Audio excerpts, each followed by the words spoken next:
Secularism से अधिक खतरनाक जहर दूसरा नहीं है। सेक्युलरिज्म ने भारतीय समाज का मेरुदंड झुका डाला है, लगभग तोड़ ही डाला है। यह मनुष्य को अपने पूर्वज के गौरव, जातीय अस्मिता, संस्कृति, बोली बानी, भाषा, धार्मिक प्रतीकों, आस्थाओं सबके प्रति नितांत ही शंकालु बना डालता है। सेक्युलरवाद की एक प्रतिगामी और सहज प्रवृत्ति यह है कि मनुष्य अपना ही महान साहित्य नहीं पढ़ता, अपनी ही धरोहरों पर दृष्टिपात नहीं करता, अपने शास्त्रीय संगीत को नहीं सुनता, बल्कि उसके अपमिश्रण से तैयार किसी उन्मादी तेज तेज झटके लगने वाले कर्कश संगीत को रूहानी कहकर उसी में धंसा रहता है। उसे भारत का हिंदू समाज घोर ब्राह्मणवादी, पतनोन्मुख, विभेदकारी, आदिकाल से जात पात का पोषक और अंधविश्वासी समाज दिखने लगता है। उसके लिए हर पंडित ठग होता है। वह इतिहास के बर्बरतम आक्रमणकारी युगों, अंधतम कालखंडों की भयावह यंत्रणाओं को अमीर खुसरो, निजामुद्दीन औलिया और गालिब मीर के नाम पर भुला देता है। न केवल भुला देता है, बल्कि आक्रांताओं के साम्राज्यवादी जिहादी अभियानों को एक आम मध्यकालीन वृत्ति मानकर बराबरी पर ले आता है। वह संस्कृत जैसी प्राचीन और महान भाषा को मृत पूजा पाठ की भाषा मानता है। वह प्राचीन भारतीय विराट चेतना को अत्यंत शंकाकुल होकर देखता है। ज्ञान, विज्ञान, दर्शन, गणित में भारत के कार्य को झूठ और बकवास मानता है। वह उर्दू ज़बान से अपने दिमाग की चाट पोंछ सफाई करवा डालता है। उसके लिए भारतीय इतिहास का बलिदान मानी नहीं रखता। उसके लिए हजारों स्त्रियों का आत्मदाह हास्य का विषय, अनावश्यक, संभवतः मनगढ़ंत इतिहास होता है।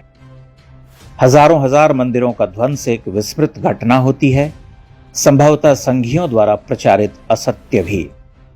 वह राम मंदिर निर्माण को क्षोभ से देखता है, देश के हिंदुओं को कोसता है, विकास के लिए इसे गैर जरूरी मानता है। सेक्युलरिज्म अर्थात पंथ निरपेक्षता, इस शब्द का अर्थ क्या है? क्या सोचकर इसे भारत के संविधान की प्रस्तावना में जोड़ा गया होगा? क्या सोचकर भारत जैसे धर्म आधारित राष्ट्र को सेक्युलर बनाने की जिद ठानी गई? सेक्युलरिज्म की शुरुआत यूरोप में तब हुई जब वहां के लोगों ने बाइबल और विज्ञान में विरोधाभास देखा। लोगों को दिखने लगा कि बाइबल में जो कुछ लिखा है वो सरासर झूठ, अवैज्ञानिक और अधकचरा है। सेक्युलरिज्म का विचार उस समय और बढ़ गया जब यूरोप में विज्ञान का तेजी से विकास हो रहा था, विशेष रूप से 17वीं और 20वीं शताब्दी के बीच। वही सेक्युलरिज्म भारत कैसे पहुंच गया? भारत में लोग विज्ञान में भी ईश्वर को ही देखते हैं। हिंदू धर्म ग्रंथों और विज्ञान में कोई विरोधाभास नहीं है। जो विरोधाभास है भी तो वे समय के साथ दूर हो जाते हैं। श्रीनिवास रामानुजन जैसे गणितज्ञ कहते थे कि संख्याओं में उन्हें ईश्वर दिखाई देते हैं।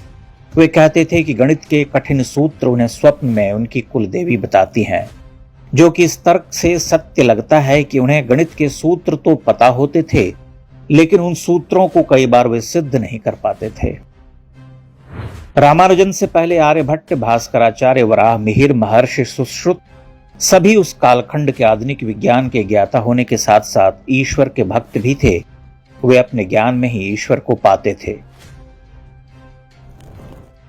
उज्जैन के महाकालेश्वर मंदिर में महाकाल की शिवलिंग के ऊपर जिस पात्र में से पानी की बूंदें टपकती रहती हैं, वह वराह मिहिर द्वारा समय मापने के लिए बनाया गया था। यदि आप हिंदू हैं तो आपके लिए सेक्युलरिज्म का कोई अर्थ नहीं है। आपका धर्म और विज्ञान आपस में विरोधाभासी नहीं है। हिंदुओं को सेक्युलरिज्म नाम के इस दानव से दूर ही रहना चाहिए। जिस ज्ञान के बल पर हम सेक्युलरिज्म का बचाव करते हैं, वह ज्ञान भी हमें ईश्वर से ही प्राप्त होता है। सेक्युलरिज्म की तरह ही समाजवाद ने भारत की आर्थिक व्यवस्था की रीढ़ पर प्रहार किया है। स्वतंत्रता के बाद अधिकांश कष्टों का कारण कांग्रेस जनित समाजवाद ही था।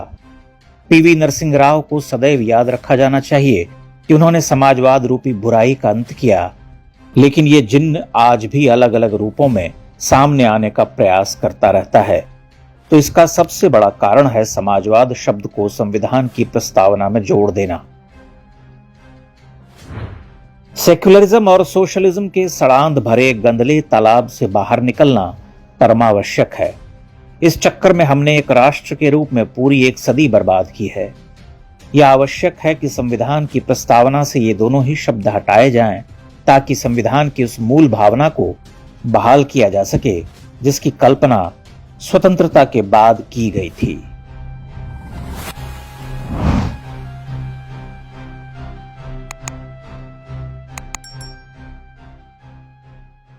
इंडेक्स ऑनलाइन के वीडियो समाज को समर्पित हैं। आप इनको डाउनलोड करके जैसे चाहे वैसे प्रयोग कर सकते हैं। चाहे तो आप हमारे टेलीग्राम चैनल से जुड़ सकते हैं। वहां सारे नए पुराने वीडियो आपको मिल जाएंगे। हमारे सोशल मीडिया लिंक हर वीडियो के डिस्क्रिप्शन में होते हैं। हमारा एकमात्र उद्देश्य हिंदू समाज को जागृत और एकजुट करना है। इसमें सहभागी बने। धन्यवाद।